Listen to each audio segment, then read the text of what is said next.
Hola a todos, ¿cómo están? Qué bendición poder estar haciendo nuevamente este programa, Impacto de Fe. Estoy aquí con una persona que quería tener hace tiempito ya, un hombre ocupado. Quiero presentarle a mi pastor Roberto Pino. Está con nosotros, yo ya lo estaba esperando hace un tiempito atrás, no pudo por un viaje, pero ya lo tenemos acá. Pastor, ¿cómo está? Bien, bien, gracias Claudio por la invitación. La verdad que me habías invitado hace algunos días atrás, no habíamos podido estar, pero muy agradecido Claudio de esta invitación. Amén. Yo también estoy muy contento. Esta es una plataforma en donde nos podemos dar a conocer. Yo sé Mm, que a usted lo conocen mucho, tiene hartos seguidores ahí en las redes sociales, pero sé que ahora lo van a conocer más todavía y más quizás en profundidad. Vamos mm, a hablar un poquito acerca de su testimonio, de su vida, de los procesos quizás de su vida mm. que lo han llevado hasta aquí. Les cuento, yo conozco al pastor hace unos 13 años más o menos, desde que conocí al Señor en mi iglesia Renuevo, y desde ahí he venido absorbiendo todo lo que nuestro pastor nos ha enseñado, discipulado, formación, carácter, y que me tienen aquí hoy día. Amén. Muchas de las predicaciones las he absorbido de acá, de nuestro pastor. Pastor, nos gustaría saber cómo ha sido su vida, sus inicios, cómo conoció al Señor. Nos Amén, gustaría que nos amén. contara. El año 92 conocí a Jesús. Eh, en Osorno, el año 92 en Osorno, ahí fue que nosotros llegamos al Señor ya hace bastante tiempo ya. Ese año fue un año maravilloso.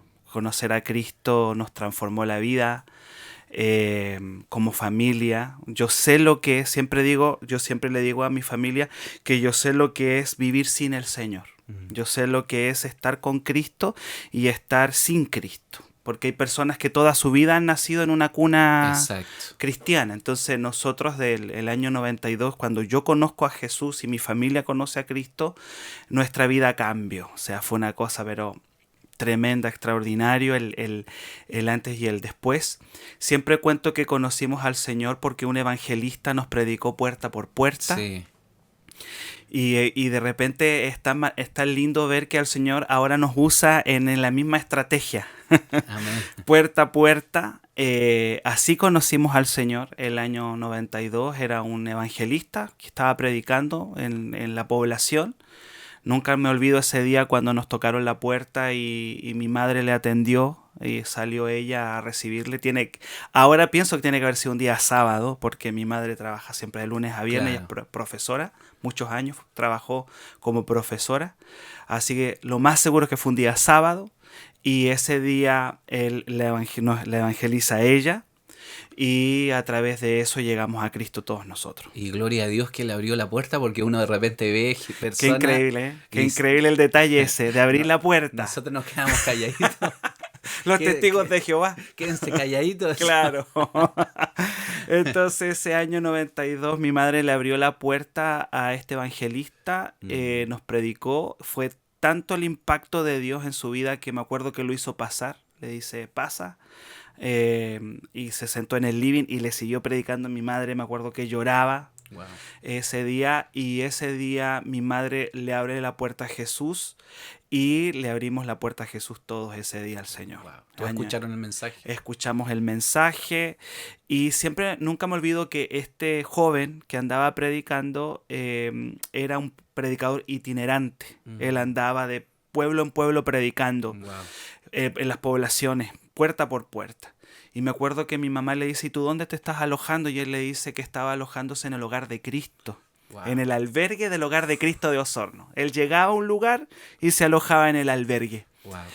Y mi mamá le dijo, no, ¿cómo vas a dormir en el albergue? Le dice, quédate acá con nosotros. Y me acuerdo que se quedó con nosotros y todas las mañanas, es el recuerdo que yo tengo, que él hacía un devocional con nosotros y como que hizo un pequeño discipulado con nosotros Mm. que debe haber durado, no sé, 3 semanas, 2 semanas duró ese pequeño discipulado que nos hizo. Hizo un trabajo tan perfecto porque cuando él sabía que se iba a otro pueblo a predicar, nos dice, ustedes tienen que congregarse. Wow. Y justo estábamos en un tiempo de mudanza de casa y cuando él nos ayudó en la mudanza, llegamos a una población y salimos a buscar una iglesia y él nos conectó a la iglesia donde por años servimos al Señor. Wow, ahora entiendo por qué usted hace el énfasis siempre en la consolidación. O sea, evangelismo sin consolidación es un trabajo Exacto. incompleto. Se perdería el fruto. Se pierde el fruto. Fue algo fortuito porque mi madre le dice, quédate, ¿cómo te vas a ir al albergue? Y durante ese tiempo él nos afirmó Claro. en la palabra todas las mañanas antes de irnos mi madre a trabajar y nosotros al colegio. Él hacía un devocional. Wow. Así que tengo recuerdos de él. No sé dónde está. Sabes que el otro día tratamos de recordarnos su apellido y se nos fue completamente. Wow. Y no sabemos de él. En realidad no sabemos qué pasó. En algún momento alguien nos dijo, no sería un ángel que nos visitó por ahí. Pero fue increíble ese encuentro con Dios. Veníamos muy destruidos y Él nos evangelizó y nos llevó a Cristo. ¿Qué edad tenía más o menos ahí usted, Yo pastor? 12 años. 12 Por añitos. eso me confundía. 12 años, año 92. Ah, wow. 92. Empieza usted a congregarse, a conocer El año una nueva vida. 92 me comencé a congregar. El año 93 me bauticé. El año 1993 bajé a las aguas del bautismo. Ahí sellamos nuestra fe. Mi familia se bautizó antes, pero el Ya. pastor me encontró muy chico. Me vio con 12 años y yo Claro. me quería bautizar y ya. Y el pastor me vio muy chico. Mm. Entonces él no me hay, quiso. no hay oportunidad Con para 12 años no me quiso bautizar. que crezca otros 20 Claro, centímetros. que crezca un poco más. Así que yo me acuerdo que me dijo, no, hijito, me dijo, espérate un poquito más.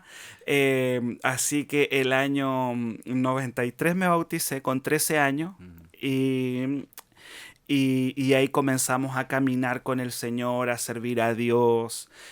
Nunca me olvido que mi primer ministerio fue tocar un bombo. Uno de esos bombos, no sé, esos Sí. bombos medios andinos. Sí, yo toqué uno en la Tocaste el iglesia bombo Misión igual. del Señor. Sí. Ese fue mi primer ministerio, fue tocar un bombo Ah, en la iglesia. Me acuerdo que llegaba peinadito, ordenadito a tocar el bombo de la iglesia. Ese era el ministerio. Y me acuerdo que había otro hermano que igual lo tocaba y la idea era llegar más temprano para ganarle el bombo al otro hermano. ¿Era un bombo o no? Era un solo bombo, entonces había que ganarle el bombo al otro hermano. Así que ese fue mi primer ministerio, fue tocar un bombo en la iglesia. Wow, te arrebato, le decía. Yo cuando veo un bombo siempre me acuerdo de de ese primer ministerio que tuve y después, bueno, vino la música, la guitarra, después aprendí a tocar otros instrumentos. Siempre he estado conectado a la música, digamos. Ya. Entonces, cuando uno empieza el ministerio después se pone un poco flojo en eso, porque uno tiene otros músicos y Claro. uno se va relajando. Claro. Pero durante gran parte de mi vida en el servicio fue la música, Wow. en la guitarra y otros instrumentos. Dios usó la música para afirmarlo. Yo creo que sí, yo creo que la música fue algo que me afirmó, digamos, me ayudó y fue el área en que serví más fuerte dentro de la iglesia. En mis primeros años toqué guitarra, bueno, el bombo, el teclado. Por ahí en algún momento quisimos evangelizar. ¿Qué hacemos para evangelizar? Y formamos un grupo de música andina. De música charango, quena, Wow, todo ya. eso. Y me acuerdo que salíamos a la calle a tocar esos instrumentos. Nos creíamos Iyapu, Iyapu cristiano. Ya. Y salíamos a la calle, me acuerdo que tocábamos estos instrumentos y entregábamos literatura cristiana, orábamos por la gente, nos parábamos en pleno centro en la plaza, o sea, sí, casi cerca de la Plaza Osorno, Osorno. y ahí tocábamos esos instrumentos y predicábamos la palabra, digamos, en la calle. Wow. Pastor, hay un episodio de su vida que lo marcó, yo creo, a fuego literalmente. Me acuerdo que usted contó que luego de una vigilia se puso a orar en su Sí, casa. sí. ¿Qué pasó ahí? No quiero contarlo yo. Sí, ese fue el año 94, 93 diciembre me bauticé en agua y el 94 tuve esta experiencia con el Espíritu Santo que yo hasta el día de hoy puedo decir que marcó un antes y un después en mi vida. Ese fue el momento. Conocí a Cristo el 92, el 93 me bauticé y el 94 tuve una experiencia con el Espíritu Santo. Veníamos de una vigilia, había predicado un evangelista conocido allá en Osorno, y al regresar a casa veníamos de la vigilia, el predicador en la vigilia ministró el Espíritu Santo. Wow. Lo ministró, él oró por las personas, muchas personas recibieron muy fuerte de Dios. Y yo no recibí en ese instante. Eso sirve para todos aquellos que en algún momento dicen, yo no recibí, dicen. Claro. No me pasó nada en el momento, Claro. sí, pero espérate lo que te va a pasar en un poco tiempo más. Sí. Porque en el momento no recibí. Pero sí fue lindo y volví a casa y yo dije, tiene que haber sido 7, 8 de la mañana y mi hermana creo que también veníamos de la vigilia y ella se puso a conversar con mi mamá, tomaron desayuno, qué sé yo. Y yo subí a mi pieza supuestamente a dormir. Ya. Pero yo dije, no voy a dormir, voy a orar. Venía con hambre. Ya. Con hambre, dice, no voy a dormir, voy a orar. Sí, eso estaba pensando yo, ¿Sí? porque para venir de una vigilia de amanecida y querer ir a orar, o sea... Tiene que haber estado muy buena la... Exacto, exacto. Y yo dije, vamos, no voy a dormir, voy a orar. Me arrodillo y fue muy poco lo que pude orar. No pude prácticamente orar mucho. Yo recuerdo pasó? que yo le dije, creo que mi oración fue Espíritu Santo, lléname. Wow. Creo que fue mi única oración de rodillas, creo que eso fue lo que dije o alcancé a decir. Cuando yo sentí literalmente que el Espíritu Santo pero entró a esa habitación, Wow. a esa pieza. Él entró ahí. Y bueno, recuerdo que estaba de rodillas, me voy al suelo y ahí yo debo haber estado varios minutos. Uno pierde el tiempo, ¿eh? Yo digo 15 a 20 minutos, pero quizás pudo haber sido más. Hablando en lenguas en el No había suelo. hablado nunca en lengua. Nunca. Yo siempre cuento que la iglesia donde yo me convertí no es una iglesia pentecostal, no es una iglesia que haga énfasis en eso. Siempre digo que había un hermano que hablaba en lengua y era el hermano que hablaba en lenguas. No había énfasis en eso, no pude haber estado predispuesto a nada porque no teníamos Claro. ese énfasis. Claro. Y en ese momento el Espíritu Santo viene, comienzo a hablar en lenguas, estoy a varios minutos en el suelo hablando en lenguas y me acuerdo que me paro y agarro mi Biblia que estaba en el velador y me pongo a predicar. Wow. Veía multitudes de personas. Era una experiencia muy extraña porque yo veía la pared, pero a la vez veía gente. Veía multitudes de personas y yo les predicaba. Y nunca me olvido lo que prediqué. Está en Lucas 3, si no me equivoco, Lucas 3:33, que dice, si no se arrepienten morirán. Es Jesús hablándole a los fariseos. Wow. Fue un mensaje Muy muy bonito. Pero era, si no se arrepienten morirán. Ese era el mensaje. Si no se arrepienten morirán. Y me paseaba ahí en la pieza y predicaba. Y entre que hablaba en lengua y predicaba, si no se arrepienten van a morir. ¿Qué pasó cuando lo vieron en la casa? Bueno, ahí mi mamá, me acuerdo que está en el primer piso, escucha el ruido arriba, porque justo daba la pieza ¿A dónde arriba, estaba usted? a donde estaba yo, y ella sube en un momento porque escucha todos estos ruidos, todos estos ruidos ya los escucha. ¿Quién está hablando en otro idioma? ¿Qué está pasando acá? Y me dice, toca la puerta y me dice, yo abro, hasta temblando así, no sé cómo me paré y cómo pude llegar ahí. Y me dice que quién me pasaba y yo le digo que no le pude hablar en español de partida. No pude y me salen puras lenguas y una iglesia que no tenía ese énfasis. Mi mamá se asustó y me acuerdo que lo único que me dice es anda a hablar con tal persona que él sabe que era una persona que Dios también había usado para discipularme. Anda a hablar con él porque él entiende de estas cosas. Y cuando yo salgo, temblando todavía, le explico a él, trato de hablarle, porque tampoco podía hablar en español, en el lenguaje. Y él me dice, Roberto, me dice, el Espíritu Santo te bautizó. Y me abrazó y lloramos juntos ahí. Wow. Un tiempo lindo, digamos, fue eso. Qué tremendo, pastor. Yo estaba pensando, hay una diferencia entre una emoción y lo que hace el Espíritu Santo en una persona. ¿Por qué? Porque la emoción tiene un tiempo definido, hay un principio, pero también hay un final, es un tiempo corto y determinado. Pero ¿qué fue lo que ocurrió después de esto? Porque hay gente que dice, no, si se emocionaron nomás. Claro, Pero sí. si fuera así todavía está... ¿Qué ocurrió después? Eso tiene que haber sido mitad de año del 94 y lo que ocurre después fue que me transformé en un predicador. Ya. Yo antes de eso era como te contaba, el 92 me convertí, el 93 me bauticé, pero el 94 me convertí en un predicador. Porque yo vuelvo al liceo, yo estoy en el liceo, primer año medio, no, año 94, y yo me transformo en un predicador. Wow. O sea, ¿Con quién se cruzara? con quien me cruzara, no había vergüenza, no había miedo, no había temor. Fui un loco predicador en el colegio.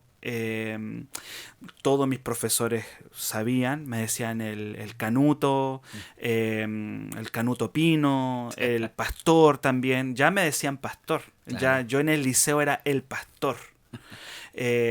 Así que ellos me profetizaron que yo iba a ser pastor el año 94. Descubrí a todos los evangélicos secretos que habían, porque había muchos que no tenían miedo de decir que eran cristianos. Se envalentonaron. Y yo creo que cuando Dios enciende a uno, lo ocupa para encender a otro. Sí, amén. Entonces yo comencé a encender a toda esa generación liceana. Wow. Y eso fue tan lindo porque eso transformó un grupo de oración. Nosotros llegamos a orar en los recreos. Ya. Eso era una locura. Sí. Ver a 15 personas, imagínate esto, 15 personas tomadas de la mano en círculo en un recreo orando. Claro. Y eso eso sucedió en los recreos. Wow. Orábamos porque de alguna manera el Señor me encendió para encender a otros y descubrir también a todos esos liceanos evangélicos secretos. Claro. Tan calladitos. Porque yo le decía, ¿tú eres cristiano? Sí. ¿Por qué no predicas? ¿Por qué no hablas? Cuando uno está apasionado. Sí. Y un mensaje tan simple pero tan verdadero, hablar de la salvación y de la condenación eterna o la salvación eterna. No había más mensaje que ese. Wow. Necesitas a Cristo, hay una salvación, Dios te ama, pero también hay una condenación eterna. Y si no tienes a Jesús, puedes ir a esa condenación. Wow. Ese es el mensaje. Sí. No había más. Y hasta el día de hoy, pastor, ese es el mensaje, un mensaje tan simple, cierto, que cometemos el error de repente de adornar, pero en ese afán de adornar se pierde la esencia de lo que es el evangelismo, que es salvar las almas. Llevarlo todo al plano de hoy, cuando en realidad estamos de paso y hay una eternidad y uno tiene que tomar una decisión aquí Ahora. y ahora. Claro. Es aquí y ahora que uno tiene que tomar una decisión. Y era poner a mis compañeros entre la espada y la pared. O sea, necesitas a Jesús. Me gané las burlas de muchos. Claro. Me ocurrieron cosas anecdóticas en ese momento. Puede contar. Bueno, hay cosas, por ejemplo, yo recuerdo, por ejemplo, que en algún momento por molestarme me tiraban revistas pornográficas al asiento, me decían Pino, mira, cosas como esa. Claro. O me hacían así en ese tiempo, me decían eres un satánico, me decían Pino satánico.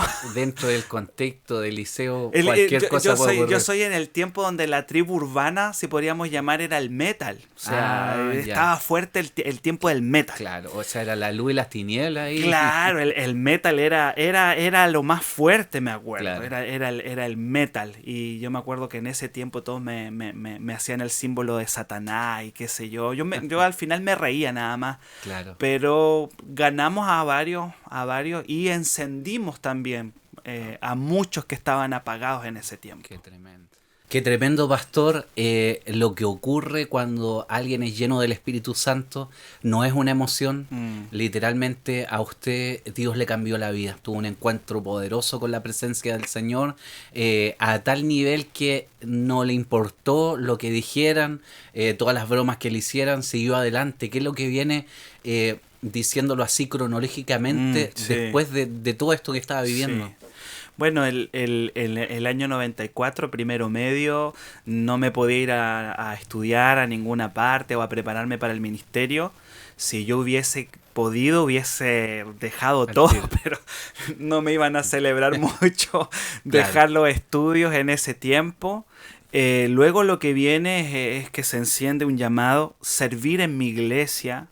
Eh, Nunca tuve un cargo oficial en la iglesia, Ya. en realidad. Yo siempre digo que nunca tuve como un cargo, mentiría si dijera que fue un diácono en la iglesia, tenía 14, 15, Claro, 16 años. claro. Pero el serví mucho al Señor.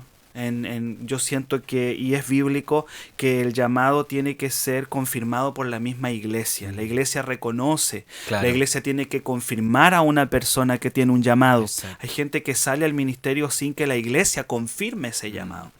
Y bueno, ese llamado fue confirmado y serví al Señor en todas las áreas que tú puedas imaginarte, serví al Señor. Y el año 2001 salgo a estudiar, porque ahí entendí que termino cuarto medio y por ahí como que me anduve confundiendo porque estudié algo, creo que un semestre, Ya. quizá porque uno de alguna manera también quiere darle algo a sus padres, ¿no? ¿No? Claro, Como, entiendo. entonces, pero recuerdo que alcancé a estar un semestre y dije, no, esto no No. es lo mío, yo no soy para esto. Eso Dios no no- lo sabía yo. Yo estudié un semestre de industria alimentaria, mira esto. Industria Estaba alimentaria. clarito. Estaba clarito. Estudié ahí 6 meses y dije, no. No. No, era una desesperación. Me ahogaba dentro de esa clase. Yo decía, esto no es lo mío. Dios no me llamó a esto. Y tuve que hablar con mi madre y le digo que esto no era lo mío. Ella lo entendió rápidamente. Qué bueno. Y el siguiente año entré al seminario bíblico a prepararme para el ministerio. No teníamos tanta información como la que hoy día tienen ustedes. El internet, las redes sociales no Claro. existían. Hoy día cuando alguien recibe un llamado de Dios tiene una cantidad de lugares y dice voy a ir acá, voy a prepararme. En ese tiempo nuestro mundo era más chico. Claro. Entonces, de recibir el llamado de Dios en la corporación donde yo estaba, en la denominación, significaba estudiar en el seminario de esa corporación. Claro. Entonces dije, me voy al seminario de la corporación y ahí estudié, me preparé bíblicamente. Y ahí puedo decir que ahí me enamoré de la Biblia. Wow. Fue ahí donde yo recibí un llamado a la palabra, fuerte a la palabra. Ya venía estudiando la Biblia, pero creo que ahí me metí fuerte al estudio. Creo que es lo que Dios me llamó también a hacer, enseñar la palabra. Yo siento que tengo un llamado muy fuerte a la enseñanza de la palabra de Dios y ahí nos preparamos fuerte en esa área. Recibe el llamado desde jovencito porque acá, usted viene de Osorno, acá las cosas son distintas. Por ejemplo, yo desde niño decía, los pastores tienen que tener de 50 para arriba, decía yo, o eso es el común denominador de acá más que nada. Pero usted empieza el ministerio ya pastoral de ¿qué edad? ¿Unos 25 por ahí? 25 años. 25 años. Cuando yo era un cabro chico en realidad. Claro, wow. Llegar acá, en el seminario conozco a mi esposa. La conocí el primer año que llegué ahí. Ahí nos conocimos. Y el 2004 nos casamos. Nos casamos un año antes de salir al ministerio. Wow. Así con Priscila Nos casamos el 2004. Entendíamos que no podíamos tener dos cambios fuertes, haber comenzado un ministerio y un matrimonio, así que dijimos, démonos primero el tema del matrimonio, tratemos de ensamblar bien para que cuando ya vayamos a trabajar a una iglesia estemos más o menos alineados. Así que el 2005 entramos ya con un año de matrimonio al ministerio.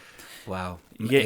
Dios mío, es que es fuerte porque el matrimonio, bueno, cada matrimonio es distinto, pero los que estamos casados sabemos de que en el matrimonio también hay un tiempo en donde hay que ensamblar, claro, y usted entra en ese tiempo un añito y entrar a un ministerio ya es como usted dice, ya es ponerse los zapatos grandes, se vienen un montón de cosas porque no es solo lo lindo del llamado, sino que me imagino que empieza a conocer también el otro lado, el que no se ve, justo a un año de casado. Fue fuerte, yo creo que para Priscila fue fuerte también, porque el ministerio te absorbe mucho, claro, te absorbe, y nosotros teníamos un año de matrimonio, entonces fue muy fuerte.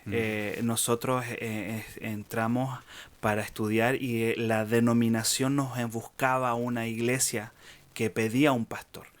Y Levo estaba pidiendo un pastor, y estaba pidiendo un pastor para los hermanos adultos y uno para jóvenes. Ya. Mi primer trabajo ministerial fue ser pastor de jóvenes. Yo fui pastor de jóvenes aquí en Lebu. Durante 4 años, pero también hacía trabajos para la iglesia adulta, para todos, pero el enfoque mío fue juventud y música, el ministerio de alabanza.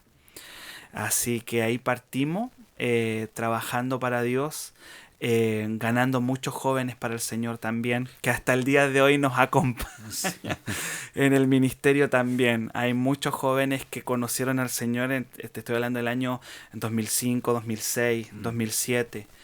Hacíamos una actividad para adolescentes. Claro. Nuestro enfoque era el liceano.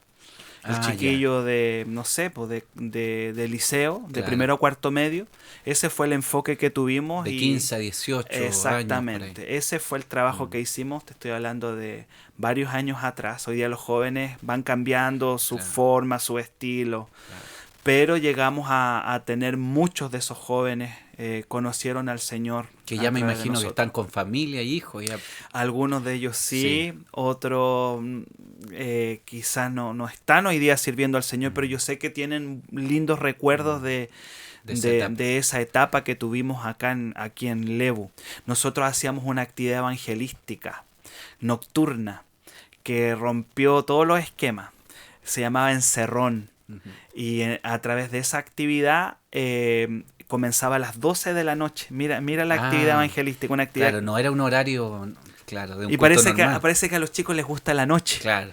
Entonces era un día viernes, partíamos a las 12 de la noche y terminábamos a las 7 de la mañana, toda la noche.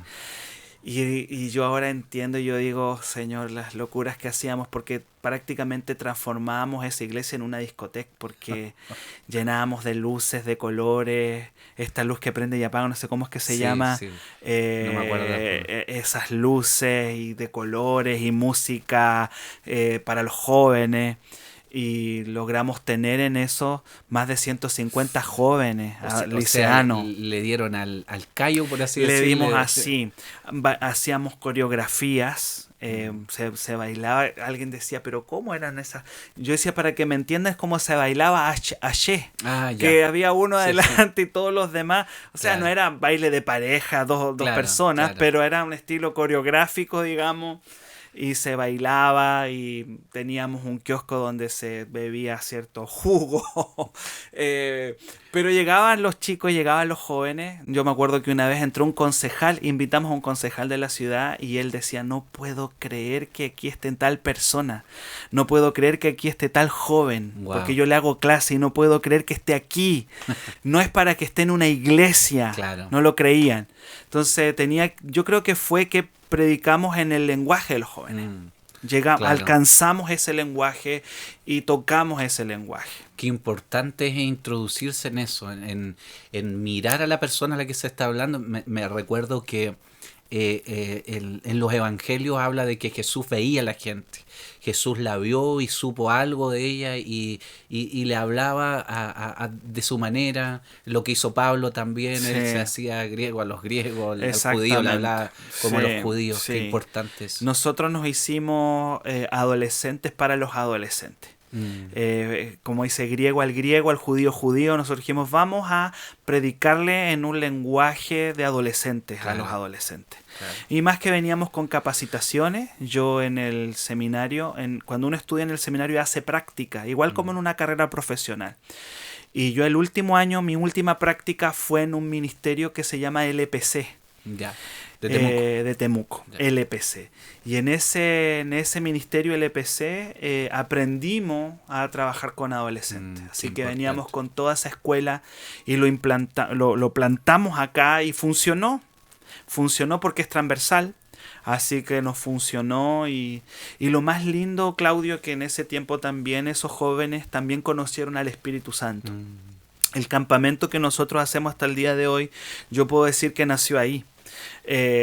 Porque nosotros hacíamos un campamento de verano Claro. todos los años.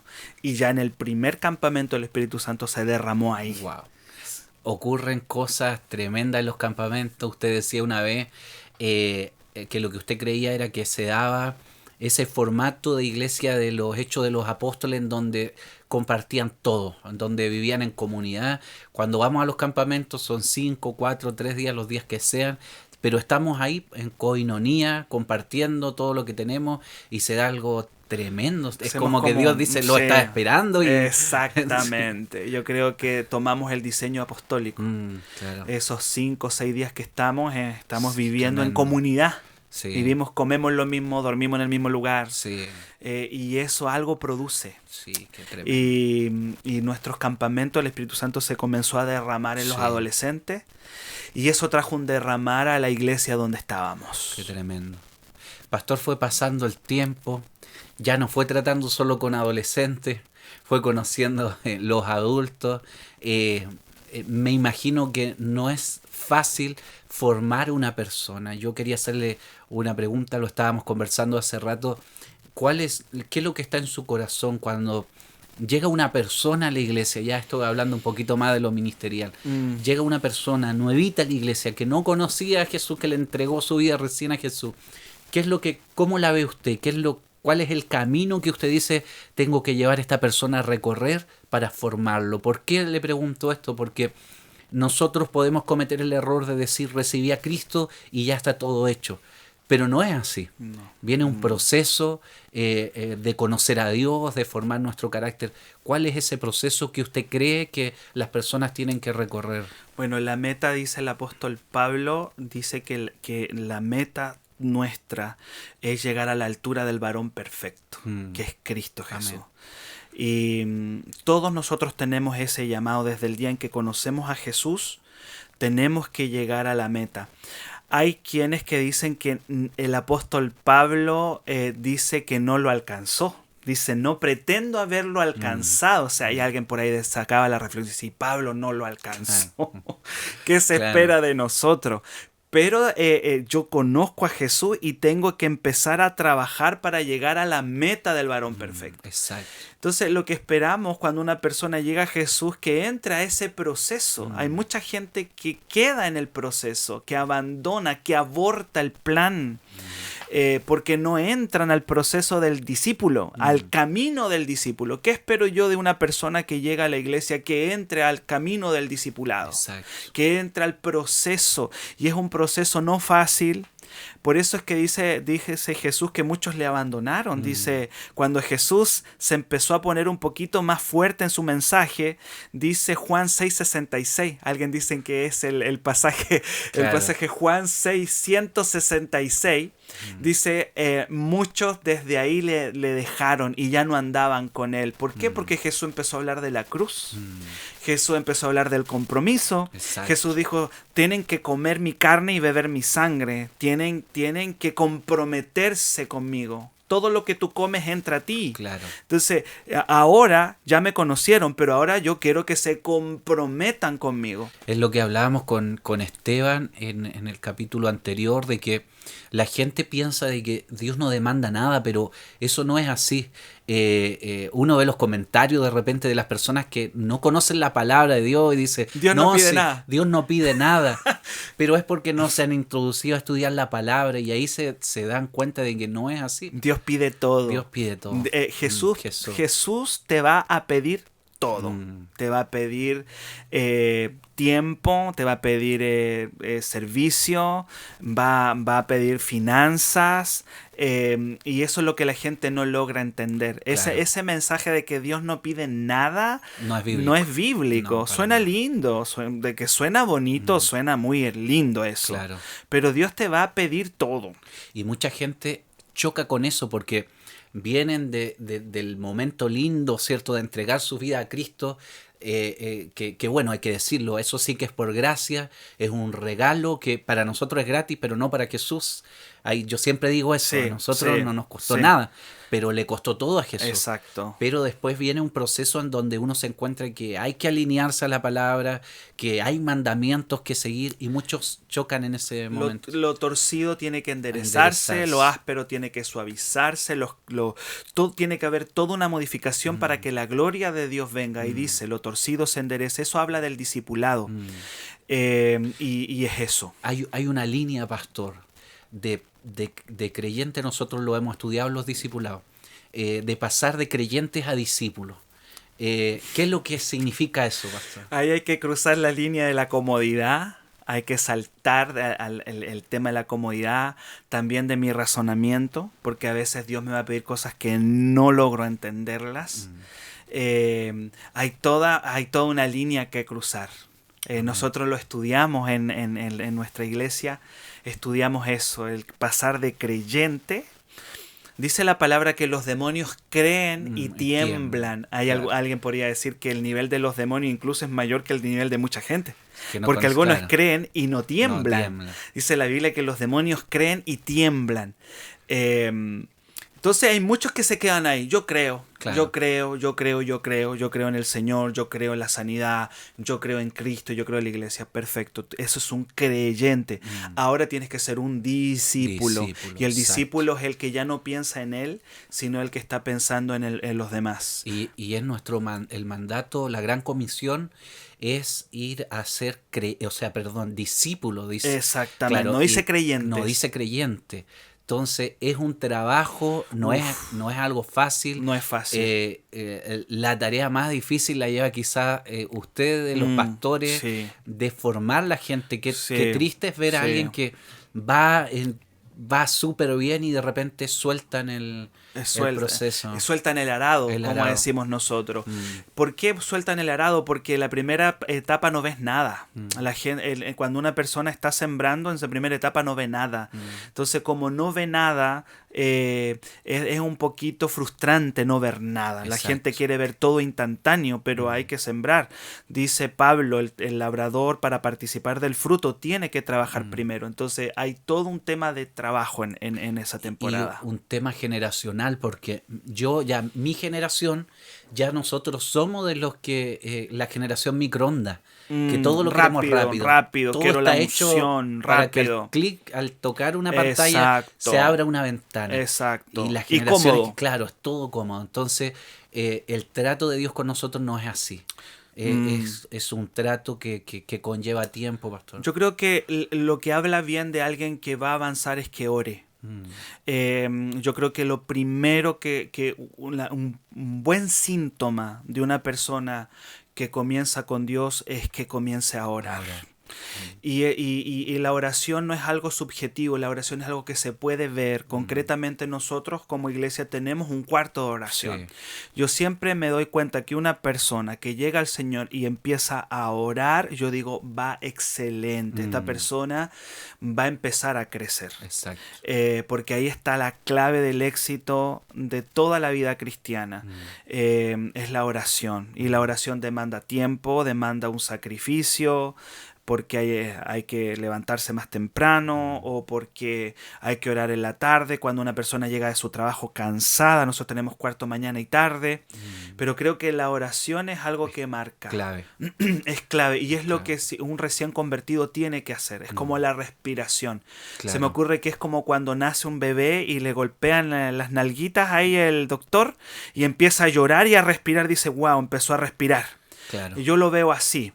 Y así de preocupante también que un bebé no respire. Exacto. La oración es ese es el respirar de un cristiano. Yo creo que eso es lo primero. Qué tremendo, pastor.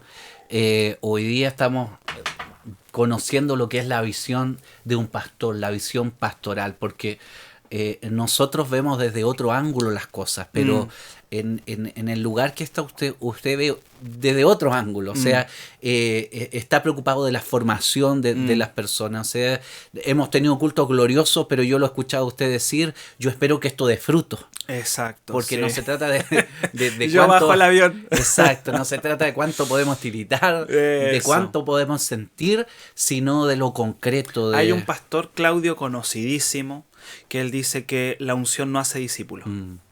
Y es verdad. El que una persona reciba la unción y el fuego en realidad no garantiza nada. Claro. Hay mucha gente que recibe la unción, el fuego, un milagro, una sanidad, pero no es garantía de que esa persona va a crecer. Hemos visto, Claudio, tú sabes, mucha gente que recibió mucho fuego, recibió mucha unción y hoy día no están porque no quisieron cruzar la línea de la comodidad, de la entrega, del razonamiento humano.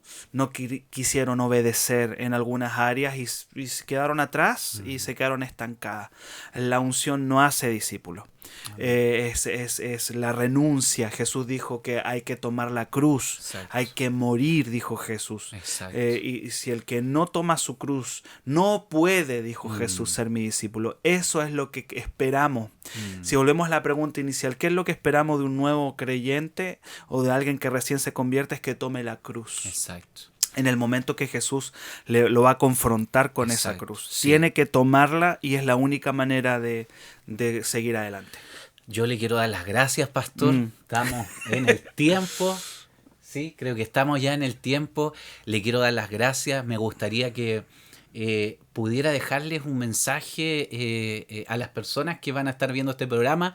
Este programa lo están viendo personas tanto cristianas como personas que no han conocido a Jesús, que no le han entregado su vida. No sé si puede dar un mensajito como para despedirse. Bueno, primero gracias, Claudio, por la invitación. Pasa el tiempo aquí increíble, volando. Sí. ¿Cómo pasa el tiempo?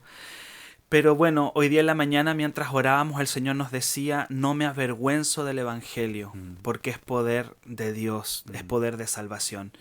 Yo tuve la bendición de estudiar una carrera que no está ligada a la fe, que es intervención psicosocial.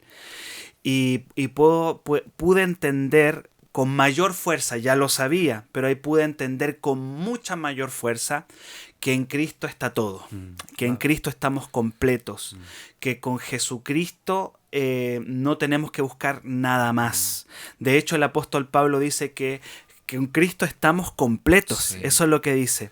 Así que qué mejor que invitar a la gente a entregarle su vida a Jesucristo, no importa la condición en la que hoy día te encuentres.